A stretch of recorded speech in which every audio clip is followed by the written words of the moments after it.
It's October. We know that the big Halloween celebration at the end of October is the one that all of the retail stores remind us of, starting sometime in July. But beyond Halloween, October is filled with celebrations, dates, history, culture, religion that is really important for us to remember, talk about, and share stories about. So, October 1st through 15th is the second half of Hispanic Heritage Month. It starts in the middle of September and goes until the middle of October. October is also Disability Employment Awareness Month, where we try to tell the stories, look around, and check to make sure that our spaces, our activities, our engagements welcome everybody, regardless of their visible or invisible disabilities, that everyone is able to access and be part of our community. It's also LGBTQ plus History Month in October, and hopefully we will be talking about that before the end of the month. It is National Vegetarian Awareness Month. And then there are dates in October, single days that we also recognize. So there is Indigenous Peoples Day on October 10th. There is National Coming Out Day.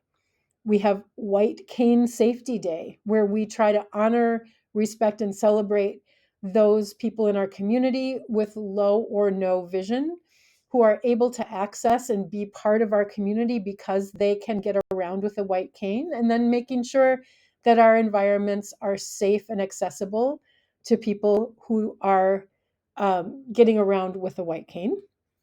There are also really important religious holidays, like the high holidays in the Jewish religion that we talked about earlier this month. It is also the festival of Diwali, the festival of lights in October in the Hindu religion. So we can see just from this quick snapshot, and this is not even close to everything that we are remembering and celebrating in October, that we simply don't have enough time in advisory to honor, recognize, celebrate, and talk about all of the important history, celebrations, and observances that we want to be able to make as part of our community. So when we are part of a rich, diverse community where we have multiple backgrounds, languages, religions, cultures, interests represented by over 1,000 people who walk around in these hallways together, we need to move beyond a program and advisory that helps us remember or talk about that thing. We have to keep practicing bringing these conversations into our classrooms, into the hallways, into our sports teams, into our conversations over lunch, getting curious, telling each other our stories. Hey, my family's going to be celebrating this weekend, and here's what it means to me. Hey, it's this observance day today, and I wanted to make people aware of it. So we're telling those stories, we're talking to each other, we're learning how to ask really good questions so that we're not depending on time and advisory to make sure that we feel seen, honored, and celebrated, but that we are making that part of our day-to-day culture of how we live and how we are with each other here at North. We are going to recognize and celebrate briefly two of the important October observances. One is Hispanic Heritage Month, and one is Indigenous Peoples Day. But partly in a way for us to think more about this bigger question of how do we keep telling and hearing each other's stories about who we are and what we bring to this community, and how do we share those stories? So two brief videos, and then there's a couple of circle questions.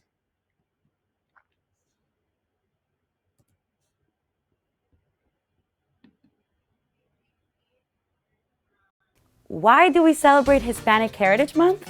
Because not all of us get to learn about our heritage at home. We're not told about anything in school.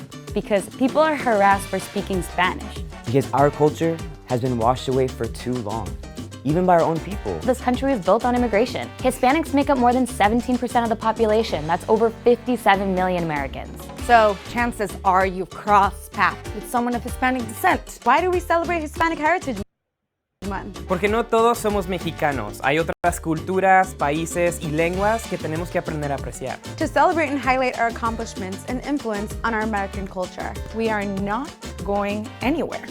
So might as well embrace it and learn more about our diverse cultures. And because we gave you tacos. De nada. From September 15th To October 15th, the United States celebrates Puerto Ricans, Dominicans, Cubanos, Mexicanos. Salvadorians. It started as just a week under President Lyndon Johnson. in 1968. And was expanded to 30 days by President Ronald Reagan. Thank you. Why does it start in the middle of September? September 15th is the anniversary of independence of 5 Latin American countries: Costa Rica, El Salvador. Guatemala, Honduras, and Nicaragua. Also, Mexico and Chile celebrate their Independence Days on September 16th and September 18th. It gets pretty complicated, Because Hispanic is not a race. It's an ethnicity. although the official name is Hispanic Heritage Month. Many of us don't identify as Hispanic beyond census forms. although I do, but a lot of my friends don't, and they shouldn't have to be grouped into that. Hispanic is someone who is a native or descends from a Spanish-speaking country. So Latino, Latina is someone of Latin American origin. This includes Brazil, but excludes Spain. Afro-Latino is someone who comes from a Latin American country and is an Afro-descendant. I'm not Spanish, I'm Latina. What's the most frustrating misconception of being Latinx? Do you like tacos? Do you eat spicy food? Yes, of course, I like spicy food and tacos, but that's not what our heritage is about. Everywhere I go, it's automatically rice and beans. There's more to it than just rice and beans. Everyone assumes I speak Spanish and I'm Catholic, but I'm Muslim and I speak Arabic. One of the things that most annoys me when people tell me I don't look Puerto Rican. But you don't look Puerto Rican. You, Mexican? There's no way. But you're white. I'm white, I look white, but I'm also half Puerto Rican, and that's a big deal and should be celebrated just as much. How could you be a Latina if you're white? Que sí, pendejo. Just like here, Mexico is very diverse, and that is one of its many beauties. It's crazy that people assume that if you speak Spanish, you're not a US citizen. I was born and raised in El Paso, Texas. I am American. Yo nací en un territorio estadounidense, así que soy ciudadana estadounidense, and I take my civic duties very seriously. Sometimes people ask me, wow, how did you get here? Like as if Hispanic people don't take planes to come to America. Why do people feel the need to comment on your accent? Sometimes they say, oh, your accent's so good, as if it was a good thing. And then sometimes they're like, oh, I can hear your accent. What does that even mean? Did you know that people were speaking Spanish in the US before English? Ponce de Leon got to where he dubbed La Florida in 1513, way before any settlers went to Jamestown. Colorado, Florida, Nevada, Montana, Montaña, those are all Spanish names. Our heritage is about celebrating culture, it's about celebrating beauty, it's about remembering where we're from and being proud of being immigrants in this country. We need to remember our roots. We need to take the time to remember where we come from. There are over 50 million people in the US that speak Spanish. That is more people than in Spain. That is the second largest population of Spanish speakers outside of Mexico. The United States dancing abilities would be way lower if there weren't Latinos here. But I can dance, because every Latino can dance. Cubanos.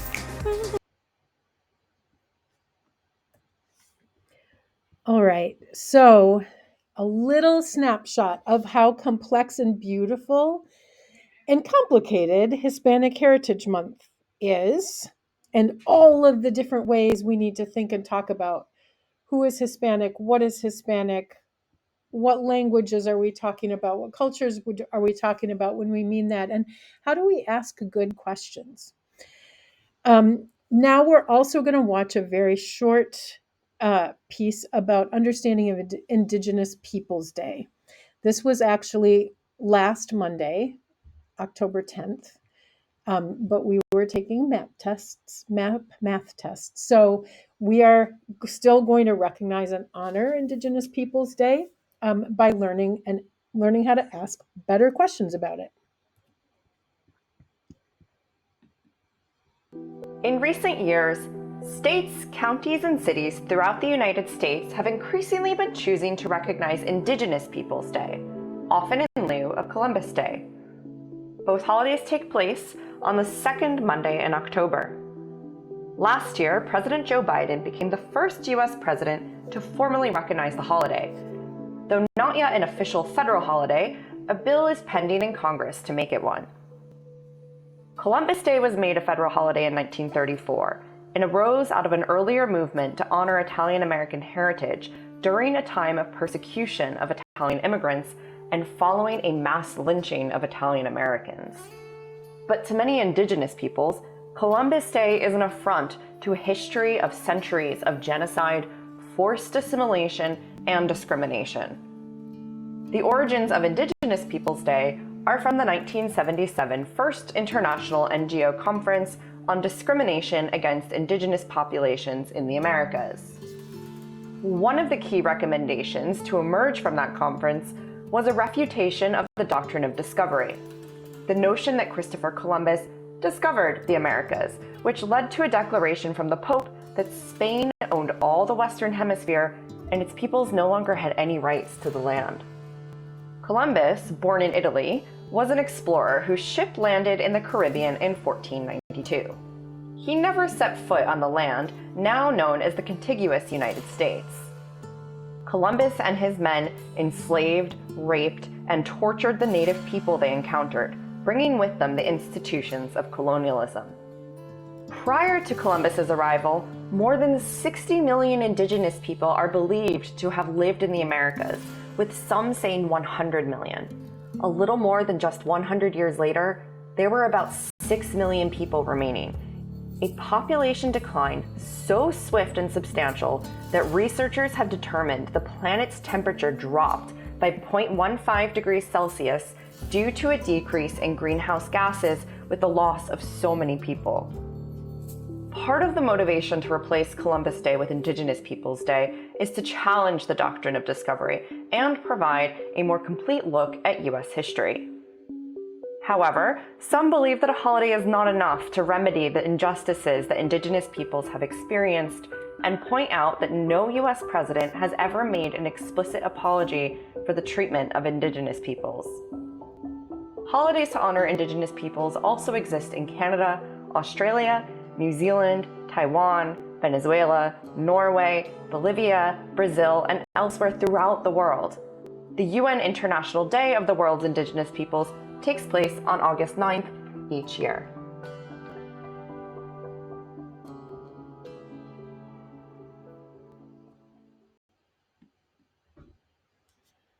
In recent years, states, counties,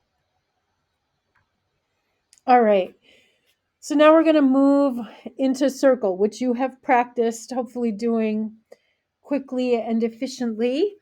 So you're going to move your chairs into a circle. We're going to make sure that we're honoring the circle guidelines of respecting the talking piece, speaking from your heart, speaking and listening with respect, staying in the circle. And that means not only with your body, but also with your mind, your eye contact, the way that you're paying attention to other people, and that we're honoring confidentiality. We're not walking out of the room and talking to other people about what happened in our circle or what other people said.